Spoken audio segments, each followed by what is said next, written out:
You're listening to Your Rivers Are Wrong, the podcast. My name is Merle. I'm here with my good friend Dante, and we're here to build worlds and tell their stories. So sit back, relax, and enjoy.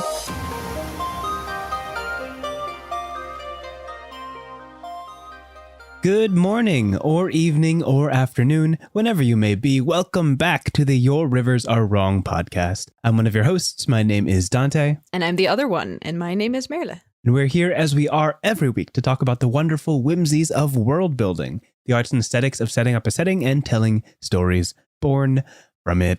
All right. Well done. All right. You did it. I did it. This week has been an eventful one. It's the one following the cool down episode, which is the one following the live episode. So we're cooling down from the cool down episode. We're getting there. Like we're getting the third back into epilogue the we're groove of doing. things. Is that what this is? Cool. Also worth it, Just spread it out. Spread it out wide. Every episode after this is the epilogue of the epilogue. Yes. Yeah. We're up to the third epilogue at this point. Epilogue 3 of Your Rivers Are Wrong. It's not confusing at all. Yeah. Forgive me in advance, everyone, if my sentences are brief. I've been sick for the past week, and I am working my way through it. So if my thoughts are a little bit shorter than usual, if my tangents are a little bit more concise, maybe for the better, it's because I'm probably drinking water or muting myself. One or the other. I was thinking it might save editing if your sentences are shorter, but that's not true because you'll cough in the meantime. Yeah. You guys just won't hear about it. Hey, this episode's like 20 minutes shorter. I wonder why. So efficient. No. Dante just decided not to talk. Oh. Got it. In that aspect, my week hasn't been too eventful. I'm mostly just posting about all the backlog of videos and photos of my trip and getting it out there so I can package it away somewhere nice. Have you been staying at home also? Yeah. Just stay home from work? Yeah. I've been home the last 2 work days. I came to work one day just because, calling out sick right after vacation is kind of a bad manner move. Yeah, fair. And then you were coughing and dying and they were like, yeah, okay, go home. Yeah, I needed an excuse. Yeah. I needed to convince them that I was not sick enough to work. I mean, that I was sick enough to work. I don't know. That's the phrasing is all wrong. Let me try that again. I was too sick to work. Yeah, that's how it goes. There you go. Yeah, we got there. Yeah, and that's what I've been doing. I've been resting up, drinking a lot of water. I got 3 water bottles behind me, ready to grab if I need them. Nice. But how has your week been? I've had a pretty good week. Also, because I've been cat sitting / house sitting. Oh, no way. For my neighbor. And I didn't think I was a cat person, but I think I am. Because they're really cute. And I don't think they've even... they were kittens when she got them, and I think it was still this year when she got them, so they're pretty young and either playful or super snoozy, cuddling up against your hip, and it's very cute. So I just have to give them food and clean their shit and make sure they don't break down the house and stuff. And also, for the uninitiated, I have one room basically that I exist in, that I live in, I work in, and relax in. And my very kind dear friend and neighbor that I'm now house sitting in has a more decent living room, and she has a separate bedroom and bathroom and stuff that I can now use. It's like I have a super fancy office now, or an entire second house that I can now be in and not be confined to the 16 square meters that I have now, which is great. And then also there's cats. And also there's cats. Yeah. Sounds like a good deal all around. That's what I thought. Yeah. So she's on holiday, I think, for 2 and a few days, 2 weeks and a few days. Mm-hmm. Yeah. And then the last few days I was supposed to cat sit / house sit, but then I am going traveling again. So then I think a friend of hers is going to take over. So I have a good 2 weeks of chilling in a big house with cats around me. So, pretty decent. Yeah. Live that life. It's very great. Enjoy that. Yeah. It's so good. And you're traveling to the UK, aren't you? Yeah, that's going to happen soon. That's so exciting. Yeah, so in a few weeks, days, I think. Yeah, I'm going away for around 5 days, I think. Then I'm going to see the Phantom of the Opera in London because, I'm there anyway. When am I going to ever go back to London for just random time? So that's going to be very fun, and meeting people from my studies because that's a full remote thing. So I only see those people through video as well. So that's going to be fun. Yeah. That sounds super duper exciting. Mm-hmm. That's so great. What was crazy is I was looking up, because I was traveling on trains all the time. I was looking up Eurostar because I'm like, what in the heck is this? What is Eurostar, Oh, right? yeah. You can get to like any of the neighboring countries within like 3 to 5 hours. Yeah. Which is It's true. crazy to me. What a crazy concept. It's to just very ride fancy. a train to another country. Also, the fact that it goes like below a sea, it's pretty wild to me. You could just take a that's train to wild. London from here. There's like water in between. In case you didn't realize, there's like London is like on an island, a very big island, but it's takes some underwater train tracking, I guess, to get there, which is wild. But also, I've never like flown a plane in my life, and Schiphol is a mess right now, which is the sort of main airport here, Can confirm. as Dante has experienced. Yep. During his trip coming here. So I was like, yeah, why not? I don't know. And also trains are great. Like it takes some time, but I don't mind. By the way, if you hear any piano music in the background, my roommate has a piano and he moved it very close to my wall. So just in case you're hearing anything, that's what you're hearing. But he's very, he plays it well. So that's nice. Yeah, this will be like Small a backtrack. disclaimer in the Hopefully, meantime. Yeah. hopefully he plays nothing copyrighted that we don't have to worry about. yeah, for sure. Or he gets tired soon enough. I don't know. One or the other. That is so funny because on my flight to Denmark, as we were flying, I got to see a whole lot of the landscape. And there was this one thing I saw where there was a road on a long island leading to nowhere. And there was a truck going all the way down the road. And I was glued to my window. I'm like, where's he headed? What's going to happen? He's just going to drive off the island? I got to see where this goes. And just before it pulled out of view, I saw him go underground into a tunnel. I'm like, oh, that's what it's for. I totally thought he was just going to U-turn like he made a That's so wrong funny. turn. Yeah. He was like, I'm sure this leads somewhere. I'm just here pressed against the glass. I love how he had like, I gotta how know. he had like secret audience from the air. That's pretty dope. Yeah, Yeah, that's so funny. that sounds super fun and I'm excited for you. Yeah, That I'm sounds very great. curious. I think it's just going to be very fun to meet all these people that I've been chatting with and illustrating with for like forever now. Yeah. Yeah, that's so fun too. How long have you known them? For a good while or? Well, now I'm into just starting my second year of masters, which is the last year also. So it's now of like a full year. Yeah. That's great. 'Cause Dang, that's so cool. Yeah, because we started together and then they do a face-to-face event, which is basically what this is every year for the remote pupils, students. Yeah. And last year I wanted to go kind of, but I also wasn't really sure yet. And also I didn't figure out my passport in time because Brexit's really fun and made me realize that you need like not just an ID card, but like an actual passport now to go there.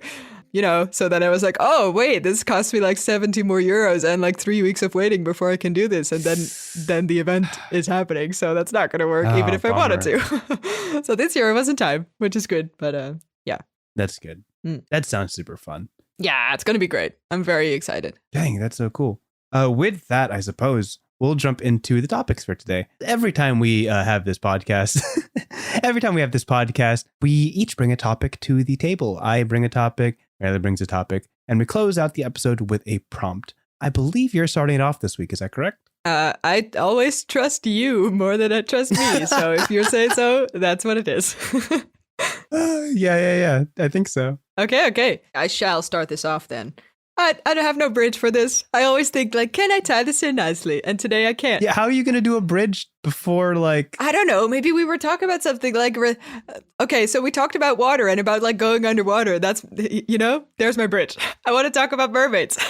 That's it. Talk about mermaids? There you go. That's the bridge. Okay. I realized, Dante, we never talked about mermaids, and they're so great. We did a pirate episode. We did like a spy episode. Where's the mermaid trope episode? So this is it, Dante. It's happening today. This has got to be it. We have to talk about mermaids because they're amazing. And also, I mean, they're kind of related to pirates. I feel they're always kind of in the same realm, in the same sort of world building space they exist. I feel like in the Peter Pan, universe, pirates and mermaids exist on the same island. They all exist in the same canon. If there's pirates, there's mermaids. If there's mermaids, there's pirates. We talked about the Pirates of the Caribbean. Pirates of the Caribbean is not my favorite series ever, even though it's a really good pirate series. But what I do love most about it in the entire world is that I don't know in which movie. I'm not that big of a fan that I know which movie is what. But there's one scene. It's basically the one mermaid scene.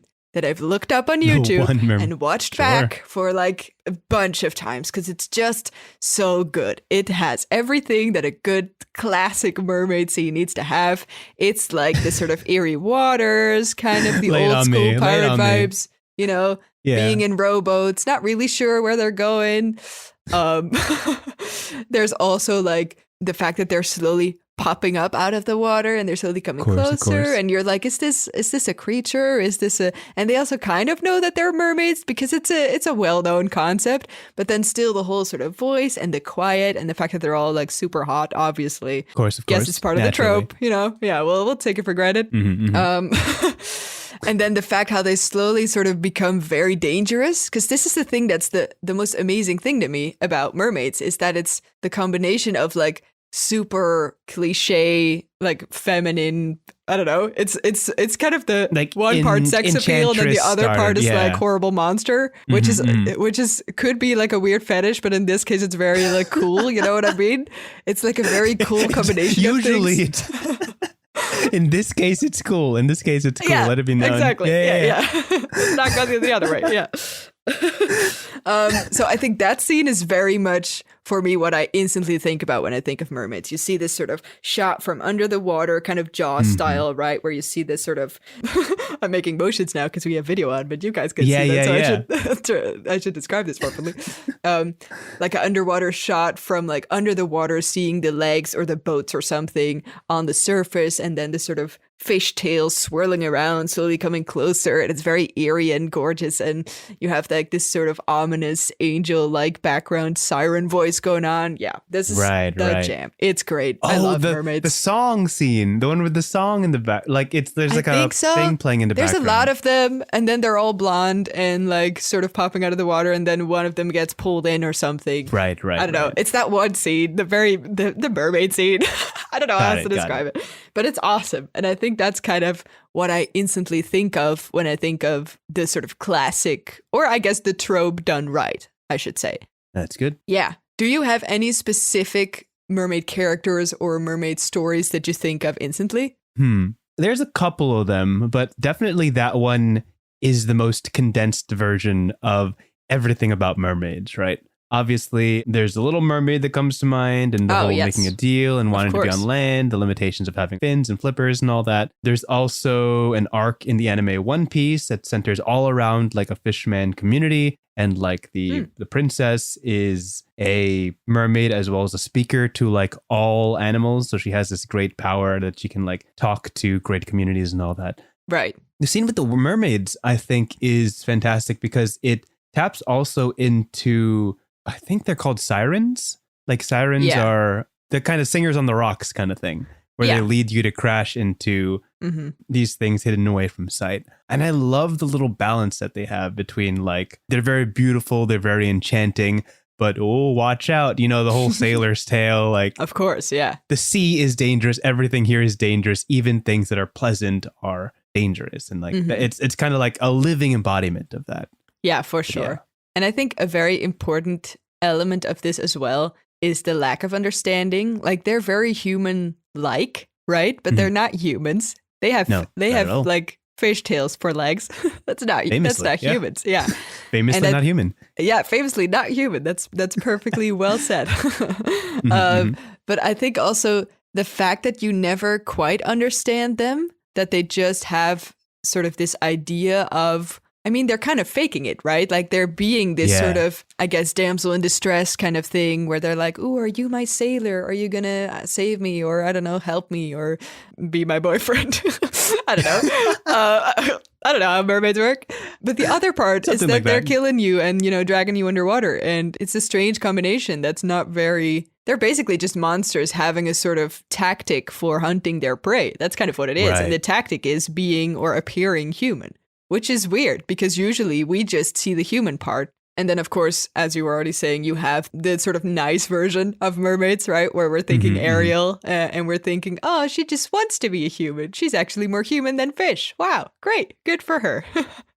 And there's a whole arc of like wanting to be on land, right? That's a whole like, Of course. That's, I guess, the total opposite, even though they're both very typically mermaids, I guess. I think the whole story element that's very fascinating about mermaids is also the thing we kind of talked about in the airships episode a little bit, where you're like, ships are very much built for the seas, and when they're on land, they're clunky and awkward, right? Because they're literally not built for it. And the mermaid trope is very similar. Like, they're really quite literally out of their element when they're on land, or when they're out of the sea or out of the water. They're not fluid. They're not efficient. In a lot of tales, can't speak the language. They sometimes can walk because, magic wizards made her gave her legs or something, something like that. But then she can't walk on it. There's all these problems that arise because you want to be out of, or I guess you just find yourself out of the environment. And there's a lot of vulnerability also attached to that. The fact that you're unable to express yourself because you're in foreign lands, basically, right? And I think that's a very great story element to work with. Yeah.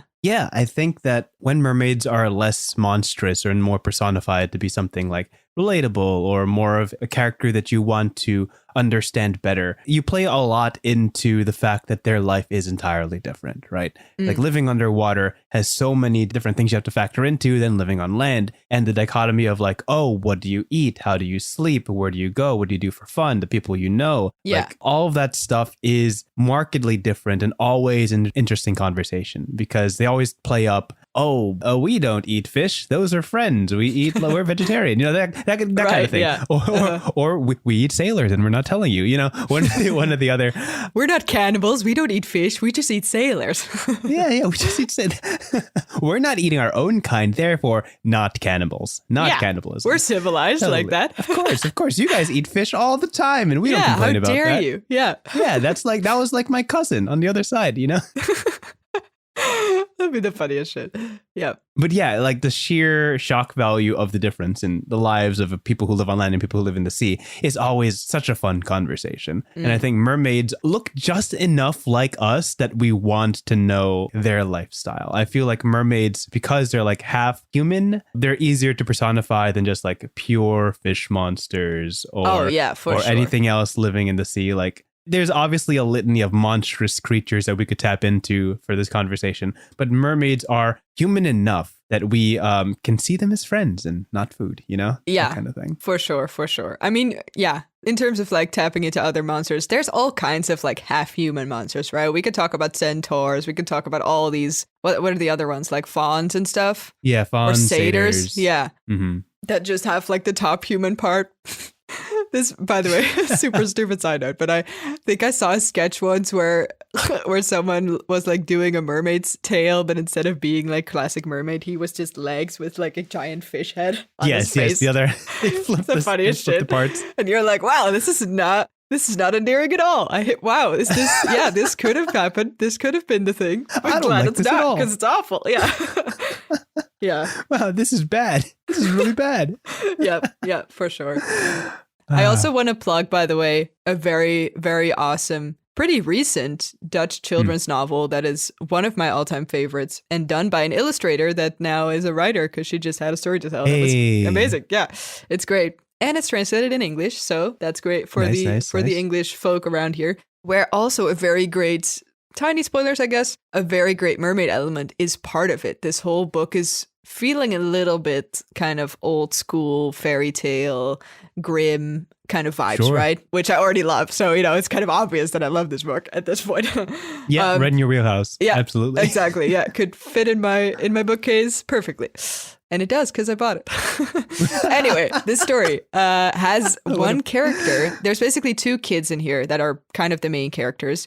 One of them is the daughter of a lighthouse operator, I guess is the word. A lighthouse manager, the one that turns on the light every day. Couldn't tell you. And the other one is a boy that lives in a mansion close by where the main character protagonist is going to do some work very soon, who is born with kind of a fishtail / kind of mangled legs. It's not really sure, but he really desperately feels disabled because he's a boy and he's just in his room and he barely can walk because his legs aren't working like that. And he just kind of denies the whole bottom half of him existing because he refuses to tap into it and learn about it because he just wants to be a boy so bad. It's kind of a weird sort of reverse Pinocchio kind of where he just really wants to be a real boy, and then he sort of slowly learns that there's others and, you know, that there's this other side of him that he also should learn about, and that's also very awesome and wonderful. Mm-hmm. But then the whole mermaid trope is very much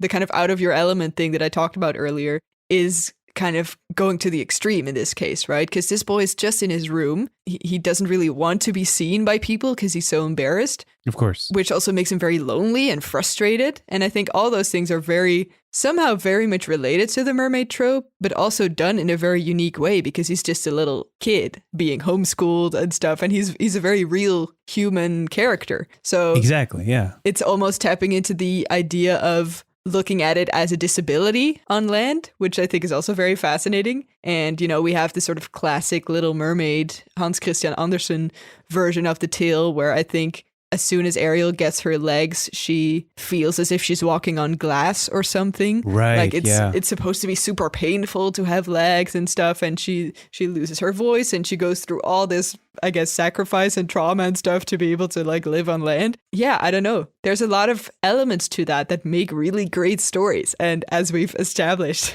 in earlier episode, I really love tragic characters. This is great. It's perfect for tragic characters. It's like all and of your favorite really, things. really good book and very wholesome and wonderful. So you should all read it. It's called Lampie or Lampje in Dutch, which basically means little light, little lamp, which is the name of the main girl character, by Annette Schaap. And it's really awesome and really wonderful and won a lot of prizes. And it's really great. Great. Yeah. So many ways to go with mermaids. Yeah. As you were talking about that, I had like the weirdest fever dream that I was remembering something that I watched that was kind of similar in that concept. So I was looking it up as you were talking. Forgive me. I was looking it up because I couldn't shake the feeling that I watched this or something like it before. So there is a 1999 Disney Channel original movie called The 13th Year, where a boy on his 13th birthday is slowly changing into a merman. What? So he's gaining the ability to swim underwater and breathe and talk to fish, and his feet are turning into flippers. And obviously, that's a problem for every 13-year-old. You know, you hate when that happens, right? Yeah. So he's like sorting out all of these problems, and I was like, this plot line seems so familiar. Like, where is this coming from? So, but it is. It's a real movie. Wow. I will definitely look this up and watch this immediately after. That's amazing. That's so great. Was it a good movie? Kind of. I remember it. Disney Channel? Not sure. Fondly. I think it was, I enjoyed it. I think I enjoyed it when I watched it, but that was also when I was 6. So, you know, does it hold up to time? You know? We'll find out, right? We'll find out. Yeah, sure. That's so we really got a couple recommendations for you in there. We got children's book. Give me all the mermaid stuff. Lampje? How do you say it? How do you pronounce that book? In Dutch, it's Lampje. Lampje. I should maybe spell this. Lampje. Got it. I was guessing the Y, but I'm like, that can't be right. And I think it's translated in English as Lampie, the Children of the Sea, or something like that. Okay, sure. Put that down. Yeah. And this is a 1999 Disney Channel original movie, The 13th Year. Yeah. If you could find it, by all means, go right ahead. Wow. Amazing. Also, we have a Gmail. Please send us anything mermaid related that I don't know about yet. Anything like Grimm Fairy Tale. Please elaborate and fuel my obsession. Thank you very much. That would be great. It's yourriversarewrong@gmail.com. Love to hear from you guys. Yeah. Anything mermaid related. I need it in my life. You know, I thought our email was a little hard to remember, but it kind of rhymes a little bit. There's a little bit of a little rhyme to it. Your rivers are wrong @gmail.com. Yeah, it kind of rolls off the tongue. That's satisfying. Yeah. All right. Do you mind if I jump to my topic? No, please go ahead. It's also a little bit do the bridge. Ultra specific. Oh, here a bridge. Come on. Okay. I tried real hard, so I feel like you should do it too. This must have been one of Ariel's whosits and whatsits galore. If I want to tie this back into, speaking of Disney Channel, there is a common trope that is found in a lot of media that I very much enjoy every time it comes up. It is very non-specific, but also like it's such a simple thing. It's such a simple thing. But it's seen in Mulan. It's seen in Snow White. It's a classic Disney princess trope that is seen in very many movies. I'm going through like all the objects I know about in Disney movies. I'm like, apples? No, that wasn't in Mulan. Swords? No, that's not in Snow White. Keep going. Well, there was a scene, actually, I could tie this right in. There was a scene in the Wreck-It Ralph second movie where Ooh. all of the Disney princesses are in the same room and they're trying to figure out if Vanellope is a true princess. And it's like, do you have animal friends? Do you sing? And one of the true moments being a princess is looking at your reflection. So today we're going to talk about mirrors. Oh. I love mirrors. Interesting. Mirrors in itself, right? Mirrors, we have them. They exist. We all have them, mirrors. Yeah, normal object. Yes. Yeah, normal, non-extra special object. They're innocent enough, right? They reflect your reflection. Gosh, I don't know the scientific reasoning for how mirrors work. I'm sure it has something to do with light bouncing off of you, bouncing to the mirror and back into your eyes, something along those lines. But that doesn't matter because I don't care about the scientific way that, just like magnets, I don't care how they work. I just know that they work, right? But mirrors, from a literary standpoint, from a movie standpoint, are often, almost always, a important part of the scene that they're involved in. In movies, it's because mirrors are hard to film. If you're going to go through the effort of filming a mirror, then it's got to be important, right? Yeah, it's significant. Otherwise, it's too much of a hassle. Yeah, it's too much effort. Yeah. So I have collected the amount of rotoscoping it takes to fix a mirror in movies. Oh, ridiculous. Yeah, don't want to know about it. I've collected a bunch of my favorite examples of mirrors in media, and I just want to ring through them just because mirrors are extra special. Interesting. I love it. Top 5 best mirrors. I'm kidding. Rank them today. Welcome to WatchMojo.com. Yeah, I was going to say, I hate this. One of the first things mirrors can do on a very mundane level is self-reflection, right? It's an opportunity to look at yourself, your current state of being, and kind of evaluate how you're doing in life, right? Sometimes people will look in the mirror, give themselves a pep talk. You can do this. It's kind of looking at yourself and gauging how well the situation is going for you. Sometimes they're disheveled. Sometimes they're preen and proper. Sometimes in extra special situations, they are in a carnival circus setting and the mirrors are warped and strange and they kind of distort your ability to see yourself. I feel like that's a fun way to do it. But obviously the famous example of this is Mulan. When will my reflection show who I am Literal inside? Song about it. Yep. The classic Pretty cover significant, page. I would say. Yes. Of a sword being used as a mirror, reflecting the warrior half and the daughter half. Yeah, that's a very cool shot, actually. Another example of great mirrors in media. Why that's a catchphrase now. I love how specific this is. It's so great. I never thought about this in my life, but it's really a thing. Yeah. Yeah, it is conversation. When the mirror talks back. One of my favorite examples. Yeah. Obviously, we could spot that in Snow White, the magic mirror on the wall. Who's the fairest of them all? When there's someone actually in the mirror and it's not just you, it's like somebody else on the other side. I feel like that's such a fun fantasy trope because then you have to start considering, why are they in the mirror? What is their purpose? What got them there? Can they get out? Do they have friends? Do they have opinions of their own? Those kind of questions just kind of pop up. And also sometimes those questions are not even relevant. Like I think in the Snow White movie, there's like a sort of face in there. It's not just the mirror. It's like a sort of white, ghostly, I don't know, man. Yeah. Like your average man guy talking back. and his job is just to say, you are the fairest. But we don't really care about him. We just care about sort of his literal bouncing back of the conversation, right? But then in other mirrors, it's really, I don't know, the sort of mirror world or like another thing or someone's trapped behind it. That's true. That's a storyline too that happens. Yeah. Yeah. I think there's a specific mirror in the series The Dragon Prince where there's an elf or something, whoever he is, Aravos? I don't know his name.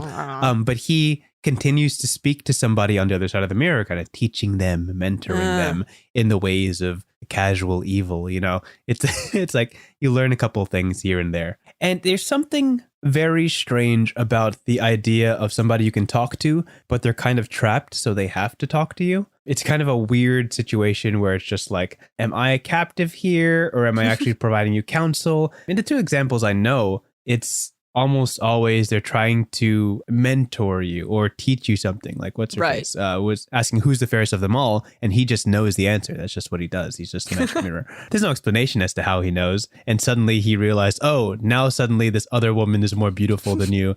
Let me tell you, you know? Yep. And tapping into that, because just having somebody else on the other side of the mirror is so interesting. One of the biggest tropes that kind of play a more central role in a story is when the other side of the mirror is a whole nother world. It's like a whole nother dimension, a whole nother existent state. you'll find that people can like see when they're looking into the mirror, like their alternate selves, what they look like in another world or another, when the magic mirror is kind of giving you a vision into what could be, what should be, things like that. What if situations. Yeah. And there's a whole lot of series where breaking through the mirror jettisons you into this new world where you get to experience your world, but a little different. Everything's all the letters are backwards, and people fly upside down and move the city with zip lines. You know, things like that. Crazy alternate universes. Yeah, exactly. Super crazy. Everybody lives underwater. Things like that.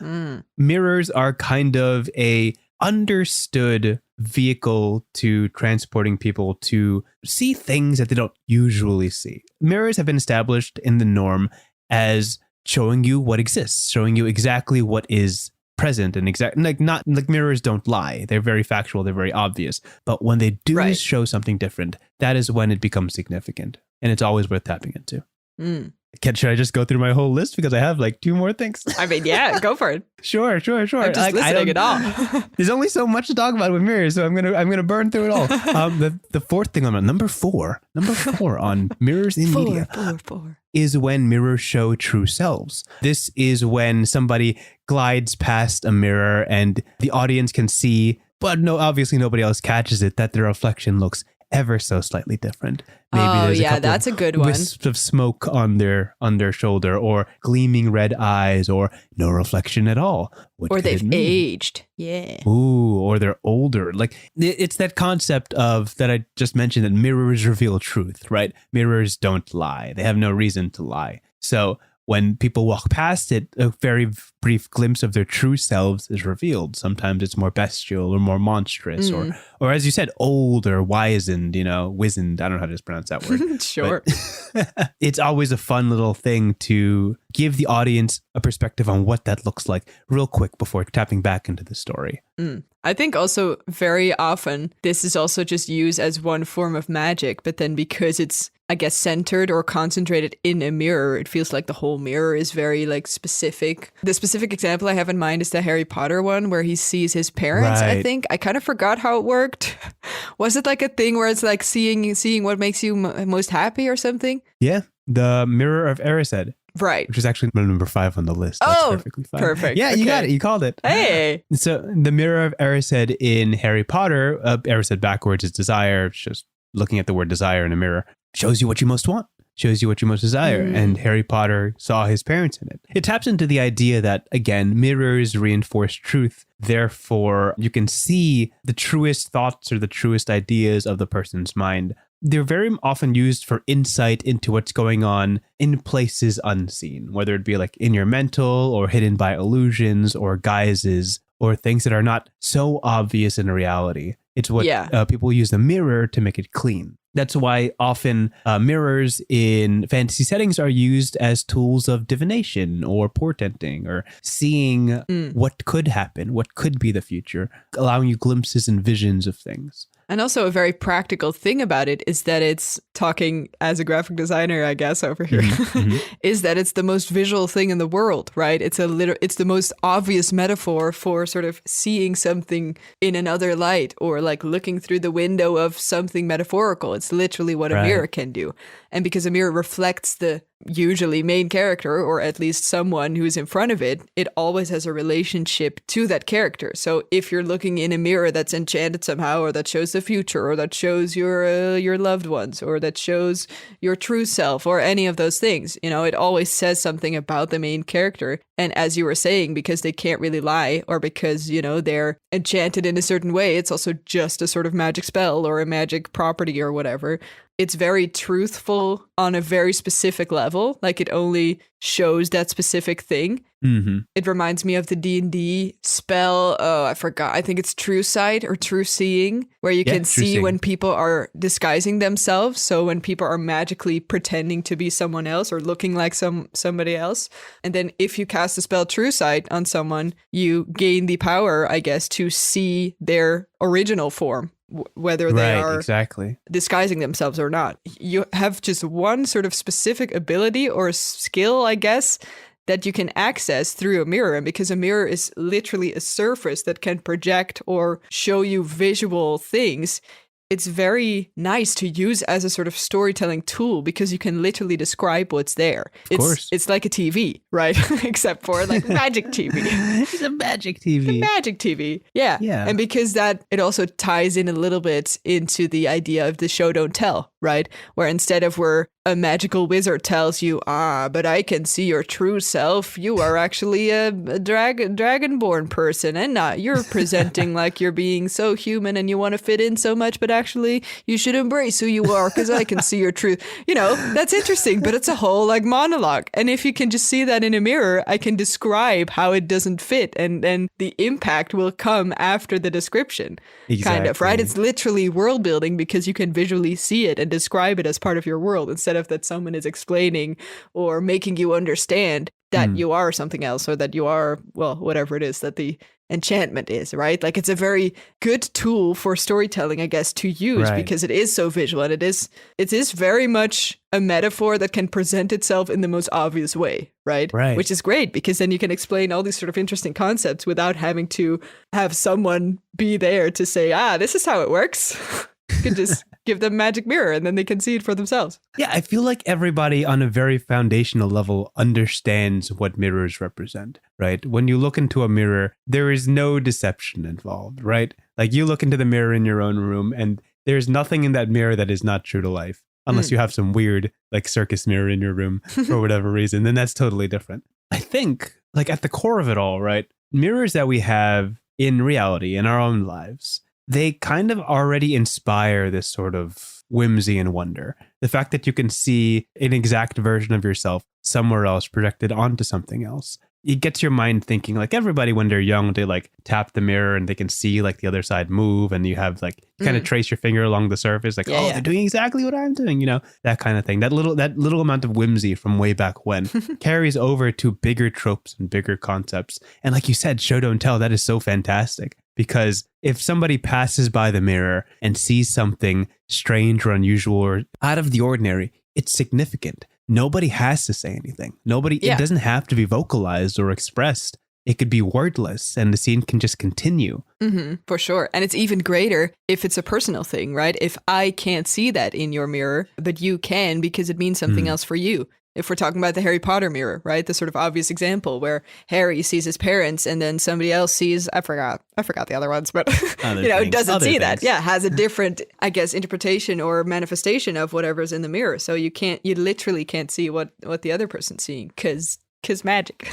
Because magic. Yeah. So yeah, that's my little rant on mirrors. Awesome. I felt like that was worth a talk. Very, very nice. Yes. I love using it in my stories. Do I have any examples right now? Not off the top of my head. But was just going to ask, but great that you elaborated. I think I've been seeing it in a lot of media lately, how they've kind of been using mirrors in more advanced ways as like technology gets more advanced and people can kind of work around the idea of hiding the camera behind the mirror and masking it out. People are getting more and more creative with what you can do with it. Just looking at like Doctor Strange and Everything Everywhere All at Once, all these little things where you can see versions of yourselves really got me thinking about that sort of thing. And mirrors is the very base level foundational look at yourself. This is the truth, you know, that kind of thing. In its core, it's kind of a sense of self, really, right? Where they talk about like certain animals that either can or cannot realize that they are their own person when they see themselves in the mirror.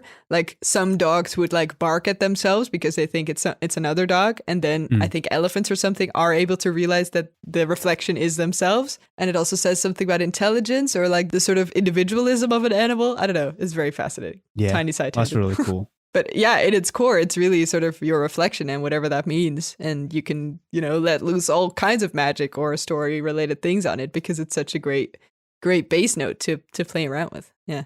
Yeah. Awesome. Such a gift to all poets and writers out there, mirrors, as a metaphor for literally whatever you want.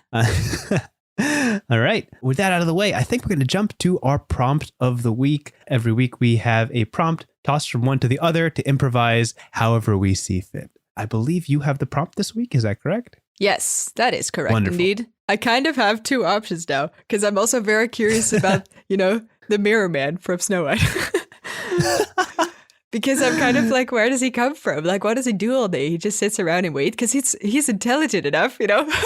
Like, I can leave the other one for like next week. Sure, save it for another. Yeah, I'm just too curious. Actually, I think this is a great prompt. No one ever thinks about the mirror man. Who's No the one man in the thinks about mirror? the mirror. Man in the mirror. But yeah, I think we should just have a little discussion about who this dude is that just hangs around and has like the wisest riddles of them all, and then just lives the most boring life in the world when he's just a mirror and just waits for people to ask him the most basic questions that everyone already knows. Yeah. Like, has he been doing this for years? What's his spiel going on? Is this like like a magic tenured position? Does he get salaried? I mean, he should, benefits? because God, it sounds an awful job. But I mean, you're also in the palace, right? He's part of the like That's true. Queen's closest. I don't know. She trusts him somehow with the most, burning questions on her mind. Just the one burning question that she asks every morning. Yeah, maybe just the one interest hobby she has. Yeah, it's true. We got to start from the top. What is the prompt?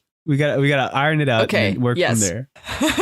This is a spontaneous prompt. Because we're talking about it, but we're yeah. Okay, the prompt is, let me see.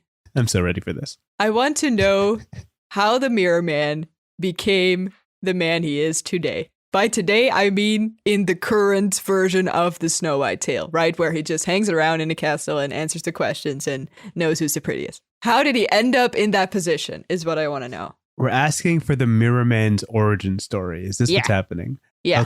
Okay. So we gotta take it all the way back. We gotta. I can see you stretching your arms. Let's go. All right. Let's get to this. Warm it up. All right. So we have to determine, was the Mirror Man just a regular dude? And I don't think so.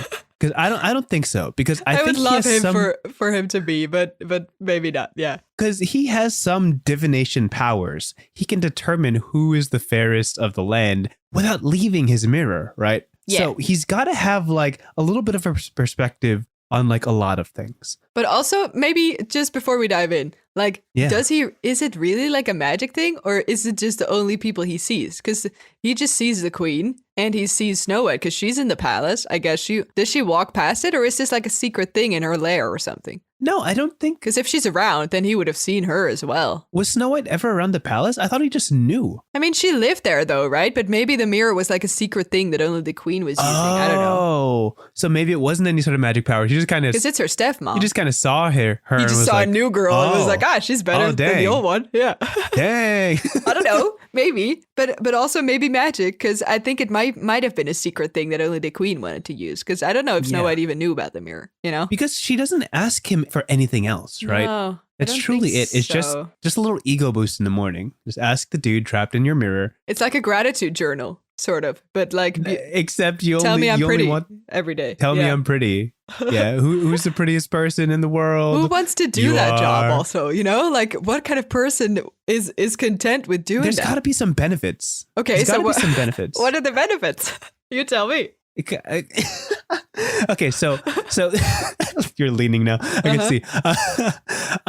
Okay, so we gotta pan this out. Yeah. He's not mad. We're establishing that he's not magical. Let's make some decisions. Okay, no magic. He can just see through mirrors, I believe, in the castle. Like a window, kind of. Yeah. He had to have been able to see Snow White. Okay, yes. So this guy strikes me as somebody who wronged the queen at one point or another. Okay. And the reason the reason he works for her and says exactly what she wants is because he's trying to get something out of it. Whether it be earn his freedom, maybe he's like, if you do this for like 100 years until I die, you'll be free upon my death. Something like that. It probably wasn't consensual.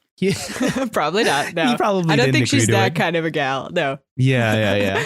Definitely some sort of wrongdoing. Yeah. He probably said some bad things about her. Probably was like a gazetteer, some sort of newsy, was like strumming up some bad goss about the queen. Yeah, sure, okay. And like calling her like a hag, like this just in. The queen's actually really old. Like, did you guys know? Like, read all about it. Read all about it. Lurking around the castle is this old grandmother looking folk. Mm-hmm. But the queen doesn't have a mother. Who could it be? Like, he was kind of getting the dig. He's getting the scoop. But there's something weird about the queen. Okay, he was too much up in her shit. is what's going on here. He got too close to the truth. Yeah, and he's like talking to his friends. He's like, maybe he was a journalist. Yeah, he was just like too inquisitive. Okay, he's got a mug in the tavern. He's like, guys, I'm almost on. I almost got this. There's this old lady in the castle, and she's always there. But there's also the queen, but they're not related. I'm trying to pin down what it is. I think I'm onto something, right? I think I'm onto something. Mm-hmm.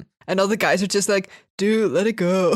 Dude, you're a bit obsessed. This isn't your big break. I know you're working at this job. He has like the red thread and all the like photos in his he's pointing in his at basement. the board. Yeah, but guys, I really figured it out. Guys, it's right there. Even though he's he's onto something. He's not wrong. Yeah, but he's all alone here. Yeah. Okay. He's like, listen, man, I know the chief's been on you. He's been on you about getting a good scoop, but don't mess with the queen, man. The queen's trouble. I mean, long live the queen, but like, we say all good things about her. He's like, no, I'm going to be the one who finally slings some mud, and I'm going to be that gazetteer. And that did not pan out well for him at all. That truly did not. Bad deal. Queen showed up at his doorstep. Truly was like, hey, I hear you talking. We gotta go. Come with me. Yeah. She pulls out a little mirror and she says, she's like, I look at this every day and I just kind of want to be reaffirmed. If only someone could help me. Oh, this is like a business proposal now. Okay. Quell this weird rumor that I'm an old hag. Now I wonder if I could do something about that. I wonder if you could do something about that. And she kind of holds it up and then sucks him into the mirror. She's savvy like that. Okay. Blue skidooed into the mirror, and he's condemned there. And, for the first couple months, he's like, let me out. I refuse. Please get me out of here. Fighting spirit. Yeah. Okay. And I'll let you out, but you got to say, like, I'm the fairest of them all, that kind of thing. You got to consider it. It's kind of your only choice, so eventually he breaks down and he's like, life. Yes, queen. Yes, you're the fairest of them all. Yes. Queen. That kind of thing. And he does it. He has to. But, eventually, after like 17, 18 years, however long it takes for Snow White to be of an age where you can say she's the fairest of them all without being creepy. 17, 80 years, I would say. Yeah. That's kind of on the spot. Yep. Yeah. The mirror's like, you know what? I'm tired of lying. That's it. I'm tired of lying. I'm going to tell you straight up, queen. Is this all there is, man? Yeah, listen, Snow White. I'm ready for my midlife crisis. Please have some change in my life. Like, queen, her name's on the box. Like, you gotta, it's obvious. Up your game. She's the fairest of them all, And that's the origin story. I guess that would they talked like that. Yes. It would be the funniest shit. I think in Once Upon a Time, there's a one series on CW or something where like the man in the mirror actually has like a personality. Oh, okay. I haven't seen it. I don't watch that series. I don't know for sure. But I think this is it. The mirror man was onto something. He was going to expose the queen for being an old lady and she just wasn't having it, I feel like maybe if we want to be like more dramatic about it, this is like a plan B, right? Like I love this version. Let's see like what the other publishing house made of this, right? I'm ready. The other version of the fairy tale. Yeah. Listen, this is the CW version. I need like HBO. This is the version where we're actually the Mirror Man, which I love that's his name now. Mirror Man. Yep. Shit. This is the version where the Mirror Man was actually the king's most trusted advisor. Ooh.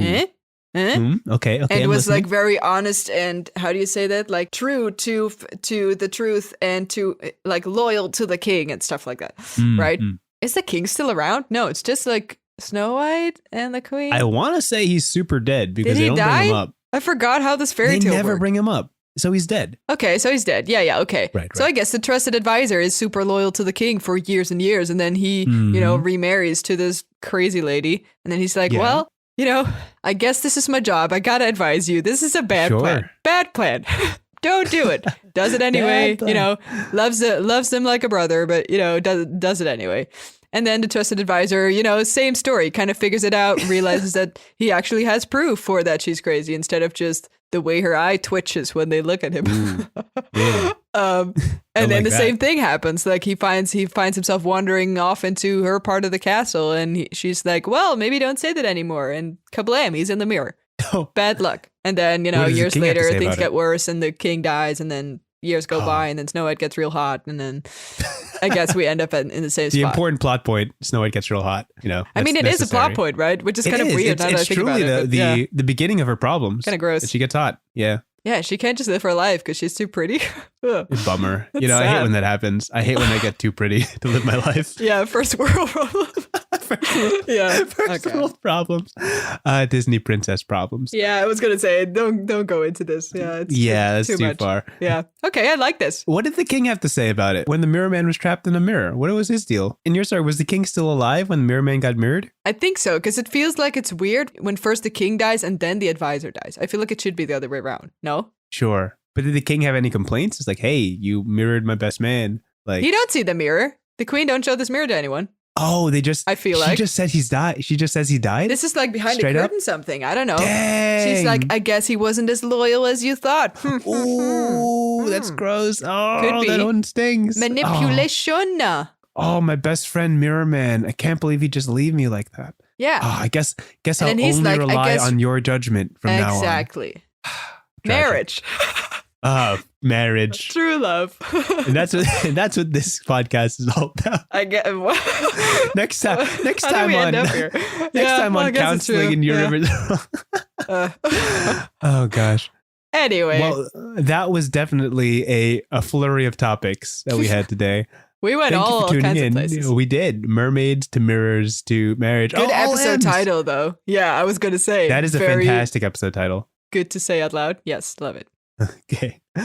That'll conclude our episode of a seamless transition. That'll conclude our episode So of Your Rivers Are Wrong. If everything you've listened to today has inspired you to world build or storytell, or quite possibly just tell better stories than we do, Or just premise about please. mermaids. Or just premise about Still mermaids. putting it Yeah. out there. Yeah. Yeah, listen, just message us about mermaids, yourriverswrong@gmail.com. Feel free to tell stories of your own and build worlds of your own. It is a fantastic hobby. It's something that everybody should try at least once. But of Yes. course, when you do and as you do, always remember just one little thing. Yeah, there's that one thing Just one thing. that you'll just never get right, I don't think. And that is, your rivers are wrong. Yeah. Pretty wrong. Thanks for listening. See ya. Thank you so much for listening to this episode of Your Rivers Are Wrong. If you have any questions, comments, or ideas for future episodes that you'd like to hear us cover, feel free to contact us at yourriversarewrong@gmail.com. Our intro and outro music is written by Maarten Schellekens. Thanks for that. And again, thank you so much for listening. We hope to see you at the next one.